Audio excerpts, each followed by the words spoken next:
Have you ever looked into a mirror and felt, just for a moment, that the reflection staring back wasn't entirely yours? That maybe someone else was standing behind you, someone you couldn't hear, someone you thought was long gone? Because tonight's story is about a family who discovered that the dead don't always stay silent. Sometimes they appear only where we least expect them, in the mirrors. Welcome back. Tonight we're diving into one of the most unsettling cases I've ever told.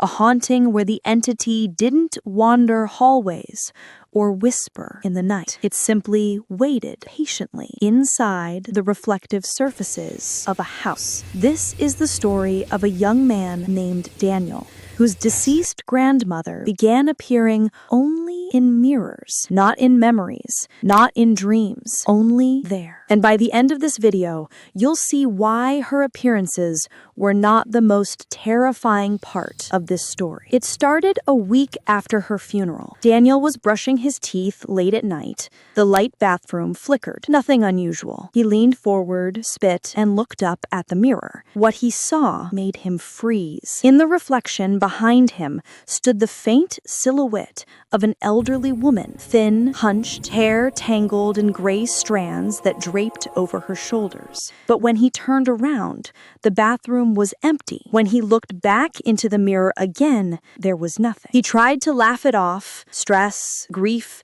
imagination, but as he stepped away, something in the mirror moved, Daniel, just a fraction slower than he did, his own reflection lagging behind by a heartbeat, long enough to smile. He didn't sleep well after that, and 3 nights later, things escalated. Daniel woke to a soft sound in the hallway, a gentle tapping, tap, tap, tap, like fingernails on glass. He opened his bedroom door and stepped out. The tapping grew louder. It was coming from the large hallway mirror. He approached it cautiously.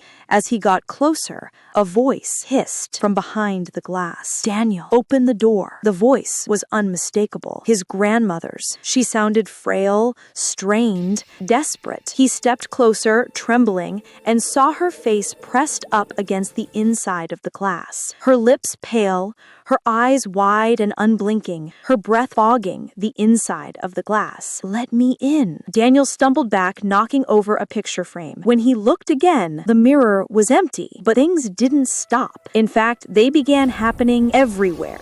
Windows, phone screens, the side of his car. Any reflective surface showed brief flashes of her, sometimes just her eyes, sometimes her entire face, sometimes her hand reaching out as if she was pushing against the other side. What terrified him most was that she wasn't always looking at him. Sometimes she looked past him, over his shoulder, down the hallway, as if she was checking for something else. One night, her appearance changed. In the mirror above the fireplace, she didn't look threatening or angry. She looked terrified. Her eyes darted to something behind Daniel in the reflection. He turned around in real life. Nothing was there. But in the mirror, behind him, stood a door. A dark wooden door with deep claw marks carved into it. A door that did not exist in his house. His grandmother raised her shaking hand and pointed at it. Then her voice echoed from the mirror again. Don't open it. Don't let him out. Daniel felt his stomach twist. Who was him? What was trapped there? The next night, the door appeared again in the mirror, this time with more claw marks, as though something behind it was trying harder to escape. Daniel tried to avoid mirrors completely after that.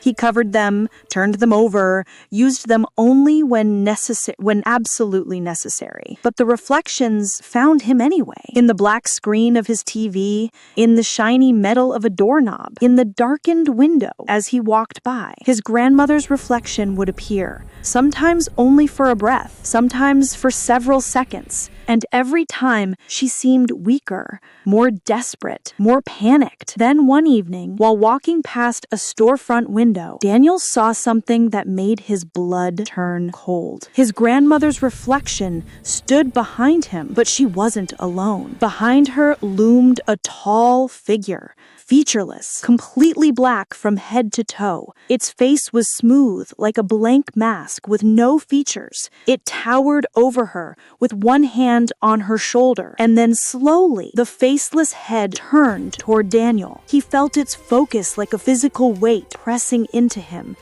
The glass rippled, vibrating as though something inside was trying to break through. Suddenly, everything made sense. His grandmother had not come back to haunt him. She was trying to warn him, trying to keep something else away, something stronger, something older than her, something she was struggling to hold back. The next morning, Daniel woke to the sound of glass cracking. Every mirror in his house, every single one, had split down the center, not shattered, but cracked outward, as if something behind them had punched forward. He started packing a bag, knowing he couldn't stay, but he didn't even make it that far. At 3 a.m. that night, he woke again, this time to a full shattering explosion from the hallway. He heard the mirror crash to the floor. When he stepped out, he expected to see the same cracked reflections, but instead, he saw something impossible. The door from the mirror, the door with claw marks, was now physically standing in his hallway, real, solid, wooden, towering over him. From behind it came slow, heavy breathing and the sound of nails dragging down wood, long, deep, metallic scratches. Then his grandmother's voice shrieked from the broken glass on the floor.